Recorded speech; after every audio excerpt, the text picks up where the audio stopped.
আমি সকল প্রতিদ্বন্দ্বী প্রার্থীর প্রতি আন্তরিক আহ্বান জানাই, নির্বাচনের ফলাফল যাই হোক না কেন, ব্যক্তিগত বা দলীয় স্বার্থের ঊর্ধ্বে উঠে জাতির বৃহত্তর স্বার্থকে প্রাধান্য দিন। বিজয় যেমন গণতন্ত্রের অংশ, তেমনি পরাজয়ও গণতন্ত্রের অবিচ্ছেদ্য সত্য।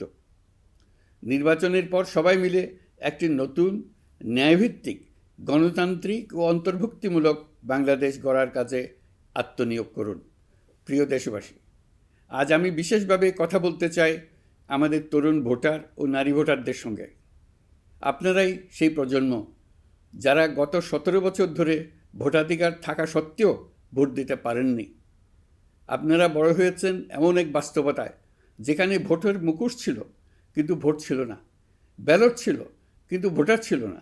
এই দীর্ঘ সময়ের বঞ্চনা ও অবদমনের সবচেয়ে বড় মূল্য জাতিকে প্রতিদিন দিতে হয়েছে। তবু আপনারা আশা ছাড়েননি, অন্যায়ের সামনে মাথা নত করেননি। আন্দোলনে, প্রতিবাদে, চিন্তায় ও স্বপ্নে আপনারা একটি নতুন বাংলাদেশের আকাঙ্ক্ষা লালন করেছেন।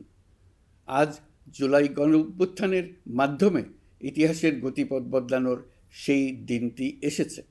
বিশেষ করে আমাদের নারীরা মুক্তিযুদ্ধ থেকে শুরু করে বাংলাদেশের সবকটি গণ আন্দোলন, পরিবার থেকে রাষ্ট্র, সবখানেই শক্তি হয়ে দাঁড়িয়েছেন। নারীরাই ছিল জুলাই গণঅভ্যুত্থানের সম্মুখ সারির যোদ্ধা। নারীরাই এই দেশের অর্থনীতির অন্যতম চালিকা শক্তি। বৈদেশিক মুদ্রা আয়ের শক্ত ভিত, ক্ষুদ্র ঋণ, কুটির শিল্প, নারী উদ্যোক্তা, এই শব্দগুলোর পেছনে আছে পরিবর্তনের গল্প, পরিবার ও সমাজে স্বাবলম্বী হবার গল্প। আপনারা ঘরে, রাজপথে সমানভাবে সংগ্রাম করেছেন, সন্তানদের ভবিষ্যৎ আগলে রেখেছেন, সমাজকে টিকিয়ে রেখেছেন, অথচ রাষ্ট্রীয় সিদ্ধান্তে নিজেদের মত প্রকাশের সুযোগ থেকে দীর্ঘদিন বঞ্চিত হয়েছেন।